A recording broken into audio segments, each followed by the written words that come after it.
Bom dia. Eu estou com o Kant ali na tela, certo? Esse moço aí que está aparecendo aí do lado direito aí, no canto esquerdo da tela, certo? E me incomodou um pouco, né? Aí a chamada que faz aí, sabe? Sobre duas normas, né, que manda a gente calar a boca, né? Duas normas de ética, mas vamos deixar para lá, certo? Agora eu vou cancelar aqui que é para não dar problema, sabe? No YouTube, entendeu?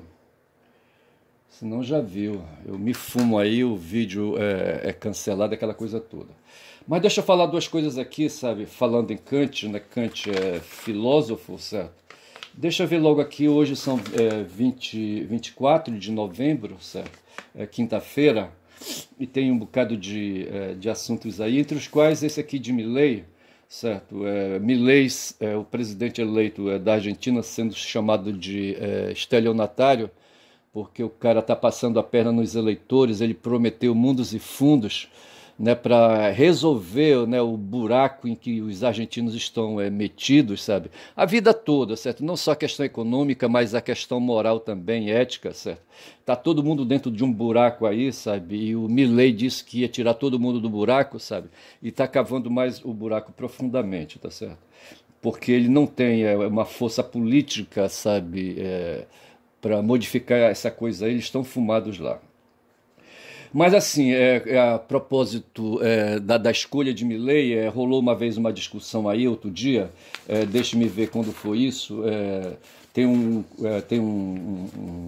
jurista chamado Lênio Streck, certo? Que tratou desse assunto aí no dia... deixa-me ver o dia aqui, eu não coloquei a data, mas deveria ter colocado, tá certo? Mas provavelmente foi no começo da semana, na segunda-feira, né? E me interessou o assunto porque ele trouxe à baila o Heidegger, certo? E sugeriu um livro de Heidegger, O que é uma coisa, Introdução à Filosofia, certo? Coisa que vem do latim, res rei, tá certo? Que se torna a raiz da palavra real, tá certo? Então, o que é uma coisa? E daí a gente vai fazer uma dedução de que a coisa é o que é real e o real é o mundo das coisas, certo? E aí eles começaram a discutir uma noção que tem aí, sabe, que diz que o argentino é mais politizado que o brasileiro. Aí o Kiko Nogueira, né, do site DCM, junto com o Lênio, certo, que eu falei que ele é um jurista, ele é da área jurídica, é um advogado, professor, mas tem livros escritos, portanto é jurista, certo? Inclusive foi um candidato aí para a Procuradoria-Geral da República, mas não estão dizendo que não pode porque ele é um procurador aposentado, certo? E faltaria então aí um requisito de ser da ativa para poder ocupar o cargo. Mas de qualquer maneira eles estavam discutindo, certo? E diante da escolha de Milei disseram que esse papo aí, sabe, é furado, sabe? Que na verdade essa história de que o argentino, sabe, possui uma cultura superior, porque no passado, ali no começo da década do século XX, certo, quando a Argentina despontou no mundo e aparentou ser uma Europa aqui na América do Sul, né, e isso aí, sabe, chamava atenção e deixava aí, sabe, a elite, a classe média brasileira, sabe, assim, amafanhada, entendeu? E então se criou o mito de que o argentino tinha uma cultura superior, sabe? E por aí vai, tá certo? Aí o Kiko e o Lênin aproveitaram para, sabe, dar uma cacetada em cima disso aí e disseram que essa história de que o argentino tem cultura superior é um mito e colocam como exemplo essa escolha escrota que eles fizeram de ter escolhido um palhaço, sabe, para resolver um Messias, um Messias não negativo, certo, mas um Messias estropiado, entendeu, para tirá-los, os argentinos do buraco, entendeu? E aí o raciocínio que o Lênio colocou foi assim, inclusive depois ele se gabou que ali, sabe, aquele programa, o DCM ao meio-dia, deveria, sabe, ter superchats de valor dobrado, né, dado a desenvoltura de conhecimento e de filosofia ali transitando, tá certo? Então o Lênio falava assim, certo? Ele pede, inclusive, que se dê uma lida no livro O Caráter Nacional Brasileiro para justamente encostar, né, junto com essa noção aí de que o argentino é superior ao brasileiro, né? E esse Caráter Nacional Brasileiro é um livro de um escritor chamado Dante Moreira, deve ser sociólogo, em face do mito do homem cordial, que vai buscar aí um outro sociólogo, antropólogo, Gilberto quê? Gilberto não sei o quê, a memória é foda, a falha, tá certo? Mas que trata desse estereótipo, né, do brasileiro como um homem cordial, que vai lembrar um outro filósofo, tá certo, que eu vou trazer depois, tá certo? Mas enfim, então as hipóteses são as seguintes, tá certo? Lênio diz: não existe um lagarto em geral, tá certo? Lênio, não existe, ele dando assim um exemplo aleatório, certo? Não existe um lagarto em geral. Outro pressuposto: não existem os brasileiros, tá certo? Aí os brasileiros, tá certo? Então, isso é uma questão metafísica, portanto, não é uma questão física. No mundo real, no mundo das coisas, no mundo dos seres, tá certo? Você não encontra um lagarto em geral, certo? Você não encontra os brasileiros, você vai encontrar um lagarto específico ali, certo? Um brasileiro aí, certo? O Lênio, o Kiko, eu, por exemplo, tá certo? Então isso aí, existe um indivíduo brasileiro, tá certo? E um dado indivíduo argentino, tá certo? E com isso se vai dizer, né, que o coletivo de ser possui a essência de um ser, e a essência de um ser, tá certo, está no coletivo, na espécie, talvez, diria eu, entendeu? De modo que o que existe é o indivíduo, né? O geral, tá certo, é uma entidade metafísica, uma entidade abstrata, uma entidade mental, um construto mental, aí de memória, certo? De memória e de reflexão, de pensamento, tá certo? De elaboração mental, né? E que então se faz aí a considerar, tá certo? E que quando se diz que o argentino, tá certo, é superior culturalmente ao brasileiro, está se atribuindo ao argentino, não o argentino indivíduo, mas a espécie ou a subespécie dos argentinos, tá certo? Os argentinos como conjunto aí, como grupo humano, tá certo? Isso é um estereótipo, isso aí é um mito, tá certo? E não existe. Então, esse mito aí do brasileiro de cultura superior, né? Inclusive eles fraquejaram, tá certo? E comprove que não existe, que os argentinos não têm essa coisa aí de superioridade. Aí a gente vai para o campo da metafísica, no caso aí, mas vai para o campo também da ideologia, tá certo? Para o campo aí das generalidades, né? E da ideologia, tá certo? Os gregos, quando queriam se diferenciar dos escravos que eles capturavam e levavam para dentro dos muros da cidade deles, por exemplo, os espartanos, ali os próprios atenienses, certo? Quando faziam guerra e traziam escravos para dentro dos muros da cidade para fazerem trabalhos forçados para eles, certo? Para desclassificar e colocar o escravo no lugar deles, certo? Eles inventavam ali um defeito racista, tá certo? Para se manter ali, né? E quando se faz isso, quando se procede elencando defeitos e atribuindo qualidades menosprezadoras, tá certo? Se está operando com valores, certo? Valores que fazem parte de uma ideologia, né? E assim, quando se diz que o argentino é superior, nós estamos aí no campo da ideologia, no campo, portanto, do que se chama na filosofia de campo da metafísica, de campo da irrealidade, tá certo? Das coisas que não tem matéria, tá certo? Porque é uma coisa pensante, tá certo? É uma coisa que não dá para tocar, não tem tato, tá certo? Mas a coisa existe, é um construto, é um produto mental e está lá, tá certo? E por isso tem matéria, porque deriva de um órgão material que produz, tá certo?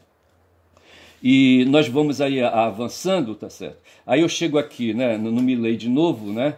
Não existe, portanto, um povo argentino, isso é um mito, né?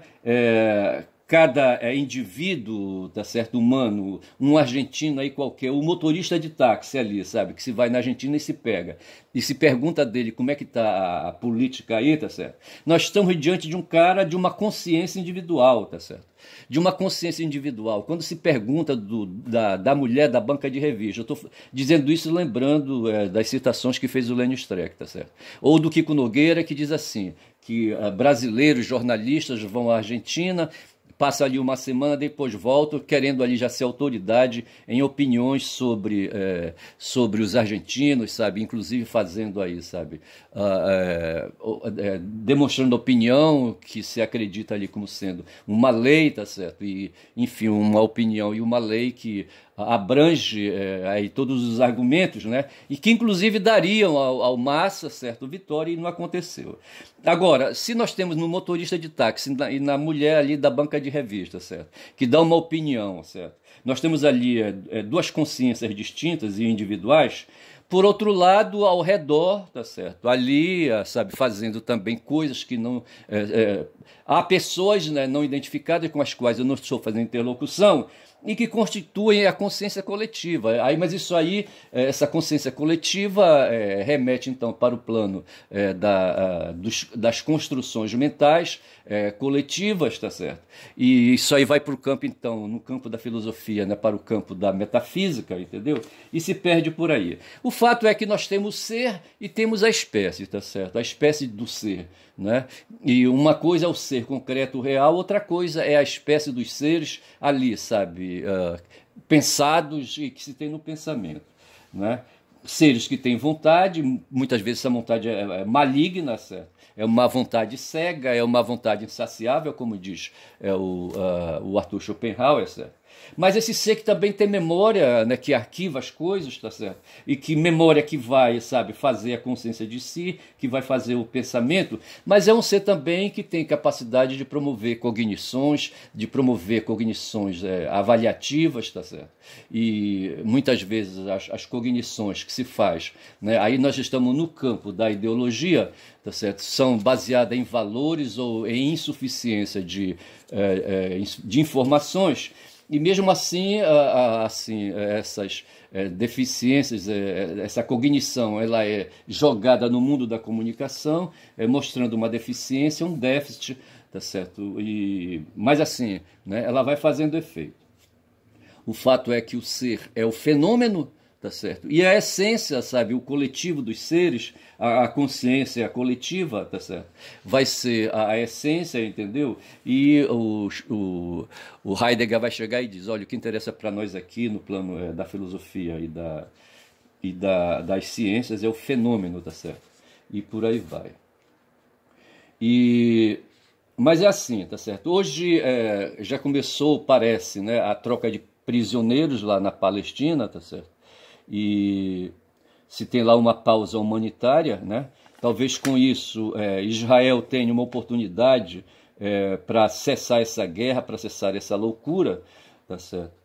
E então se vai fazer troca de prisioneiros, né? Os prisioneiros os prisioneiros estão nas prisões israelenses, tá certo?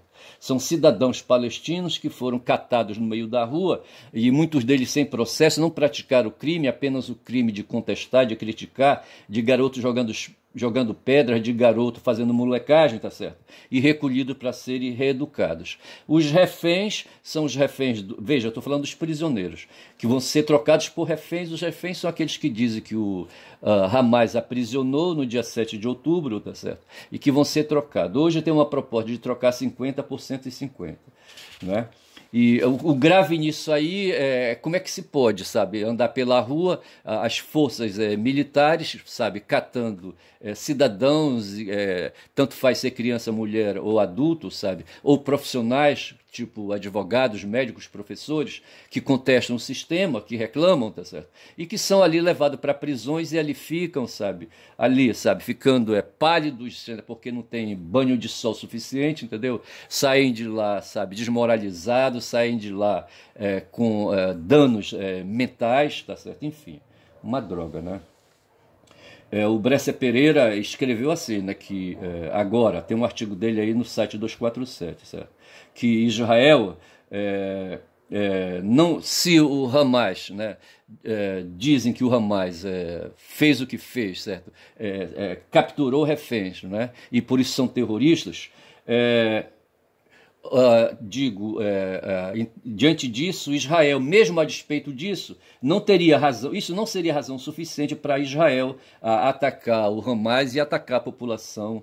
A população palestina, sabe? Já tem mais aí quase 50 dias que estão fazendo isso, entendeu? É isso que diz. Tem aqui um assunto que eu queria colocar a respeito de aqui da minha região, certo? Eu vivi numa cidade, né, que tinha ao redor uma área de garimpo, né? Assim, você descia o Xingu de barco e no meio do caminho encontrava uma ilha chamada Ilha da Fazenda. Eu não sei porquê da fazenda, fazenda de quem, mas aí ali ao redor também ali tinha uma outra área de mineração chamada Ressaca, né? E ali também ao redor tinha uma outra área de mineração chamada Galo, tá certo? Eram todos garimpos artesanais. Notícias dão conta hoje aqui do meu estado, sabe, de que o IBAMA, o ICMBio, sabe, e a Polícia Federal estão fazendo aí operações, né, de combate à invasão de terras, sabe, a ocupação de terras públicas, de terras indígenas, né, e fazendo ali extração de ouro, sabe, e hoje maquinários foram destruídos no importe de quase 3 milhões de reais. São máquinas pesadas. Antigamente, como eu falei aqui, os garimpos eram artesanais. Eu tive um cliente, não sei qual dos 3 garimpos, será da Ilha da Fazenda, Ressaca e Galo, um fumado que lá no garimpo se meteu numa situação de violência. Eu não sei se ele machucou alguém, não lembro mais, tá certo? Se matou ou se só apenas causou lesões corporais, mas foi assim uma questão desse tipo aí, né? De ilícito criminal, né? Contra o corpo da pessoa, entendeu? E o cara veio preso para Altamira, né, que era a cidade onde eu estava, aliás, a cidade onde eu nasci até, e ali, sabe, fui chamado e fiz o trabalho para o cara e tirei o cara da prisão, tá certo? Ele ficou de responder o processo em liberdade, aí ele voltou para o garimpo e não me pagou, certo? E eu saí um tempo aí candidato que a vereador, que eu tinha um projeto político, eu era natural da cidade, tinha um projeto político lá, queria ser prefeito se desse, né? Mas queria começar como vereador, certo? Aí saí atrás, né, fazendo o trabalho e fui bater, sabe, lá onde poderia estar o cara, certo? Eu não sei se era a Ilha da Fazenda, Ressaca ou Galo. Aí entrei na mata, sabe? Porra, é foda, né? Só para dar uma ideia assim do que é um garimpo. Entrei na mata, fui de carro até um certo trecho, depois tive que andar a pé, sabe? Passei, eu acho que mais uma hora, no mínimo, andando no meio da mata, por caminhos, entendeu? Até que cheguei lá num acampamento e havia lá pessoas, sabe, trabalhando, entendeu? Máquinas pequenas, sabe? E havia um buraco, bicho, um buraco, um poço, um buraco com mais de 20 metros de profundidade. Um buraco assim, tipo, um buraco de 1,5 m, 1,80 m, não mais que isso, sabe? E pessoas lá dentro, uma pessoa pelo menos, sabe, cavando, aí depois o que era cavado, sabe, era jogado dentro de um balde, esse material era puxado, sabe? Assim, era uma região de pedras, entendeu? O que vinha de lá era jogado numa máquina que triturava, sabe? E com água, em geral, as máquinas estavam perto de algum córrego, sabe? E aquele pó, aquela trituração era lavada, jogada sob uma tábua coberta com sarrapilheira ou coisa assim, entendeu? Que era para captar as fagulhas de ouro. Os caras viviam de captar fagulhas, tá certo? E passavam ali horas e horas de semanas, de meses, entendeu? E de anos fazendo esse trabalho aí no meio da mata. Entendeu? E bem ao lado havia uma área, bicho, uma área imensa, sabe? E tinha um portão ali proibindo a entrada de pessoas, e o que é o pior, havia PMs, policiais militares, né, servidores do Estado, fazendo a guarda daquela terra. E se dizia que aquela terra, aquela área imensa ao lado de uma área de garimpo, era de um político aqui local chamado Jader Barbalho, entendeu? Hoje ele é senador da República, o filho dele é governador do Estado. E assim, né, são patrícios aí, gente aí da nobreza, certo? Oligarcas, né, que estão ficando ricos, tá certo? E uma outra questão que eu queria abordar aqui, nessa questão para encerrar, é a guerra entre poderes republicanos que está havendo hoje, né? Aí 3 placas tectônicas estão aí, né, se ajustando, né? A placa dos 3 poderes da República, do Executivo, do Legislativo e do Judiciário, né? E o Senado da República acabou de votar uma lei, sabe, de fazer uma emenda à Constituição, sabe, que restringe modos de agir do Supremo Tribunal Federal, sabe. Tem uma história aí, sabe, de as ações começarem no Supremo e receberem uma medida chamada liminar, que é dada por um ministro, certo? A distribuição da ação, certo? Vai para um gabinete, são 11 gabinetes. Aliás, são 10 gabinetes, porque o presidente ele não recebe processos. O processo vai para um dos 10 gabinetes e ali, sabe, o ministro dá uma despachada logo no começo, sabe, e chama de decisão monocrática, entendeu? A decisão só dele, sabe, com uma repercussão, sabe, tem a potência de uma bomba atômica, entendeu? Uma repercussão de fumar no mundo jurídico. E o Senado se invocou com isso, sabe, acham os senadores políticos, né, de várias orientações aí, em geral políticos de direita e de extrema direita, certo? Os de extrema direita colocaram o Supremo Tribunal na alça de mira, tá certo? E querem alvejar o Supremo, querem enfraquecer o Supremo a todo custo. Tá certo? O Bolsonaro passou 4 anos fazendo isso, tá certo? E eles aproveitam agora, ainda que tem uma maioria, tem aí uma grande quantidade de parlamentares no Senado e na Câmara Federal, entendeu? E estão fazendo barulho, ocupando ali comissões estratégicas, certo? E fazendo barulho. E o barulho mais recente é esse aí, sabe? De quererem travar esse poder que tem ali o Supremo Tribunal Federal através de votos individuais dos ministros, certo? Em cima daquilo que eles chamam lá de decisões monocráticas, né? De um só. O Supremo é um colegiado, deve operar como colegiado. E aqui é que vem a outra questão, tá certo? Uma das... A Gleisi Hoffmann, por exemplo, que é a presidente do PT, sabe, acha que um parlamentar do PT não deveria ter dado o único voto da legenda, sabe, contra ou a favor, no caso, junto com os senadores que aprovaram a PEC, tá certo? Ela acha que esse senador não deveria ter feito isso, tá certo? Mas, ao mesmo tempo, ela está aí, sabe, amaciando a coisa, entendeu? Porque ela está esquecendo, ou ela diz que não tanto faz, entendeu? Não é hora agora, sabe, de avaliar isso.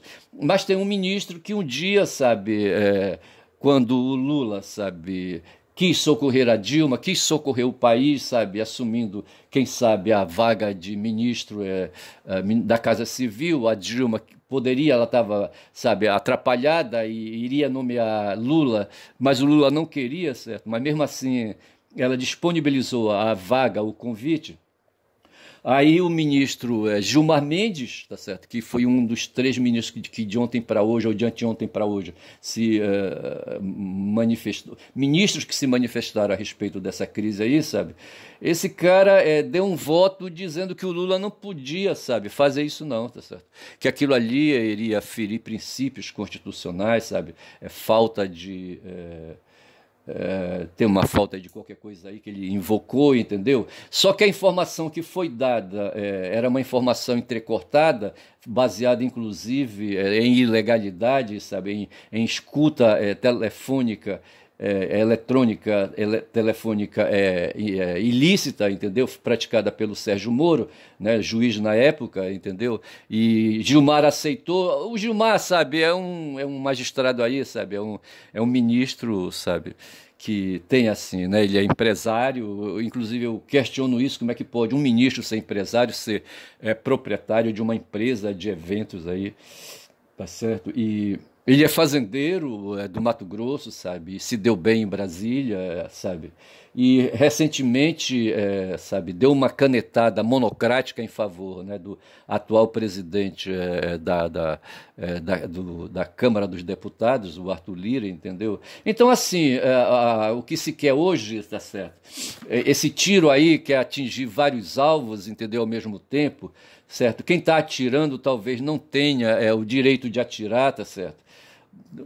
Mas assim, a sociedade é desses caras, bicho. Sabe, ao mesmo tempo, eu falei ontem, sabe, que nessa briga aí, sabe, entre Senado e STF, certo? Eu não sou nem Senado nem STF, entendeu? Eu sou pela briga dos dois, eu quero que eles se fumem, entendeu?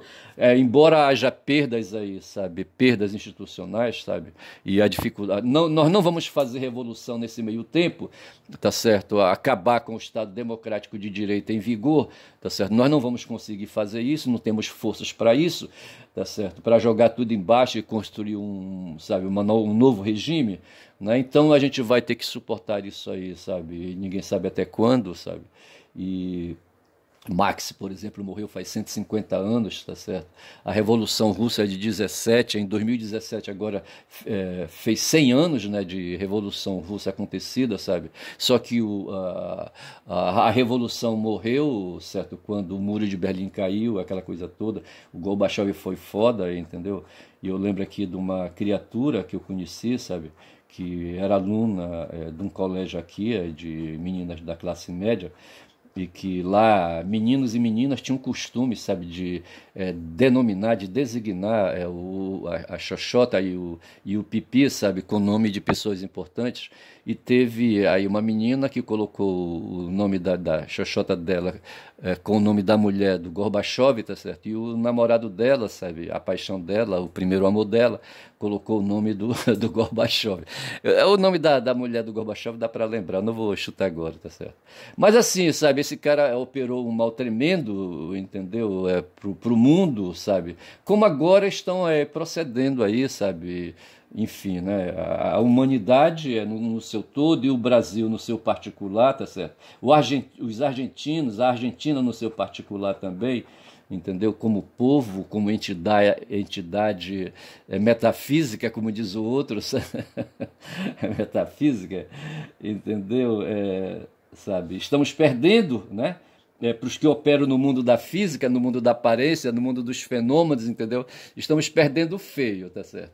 Aí o Kant está ali na tela me olhando com o rabo do olho, certo? O filósofo, certo? Dizendo dois aspectos da ética kantiana que podem me afetar ali dentro do campo da filosofia prática, entendeu? Com certeza uma das coisas tem alguma coisa a ver com esse fato de eu falar muito e dar bom dia a cavalo.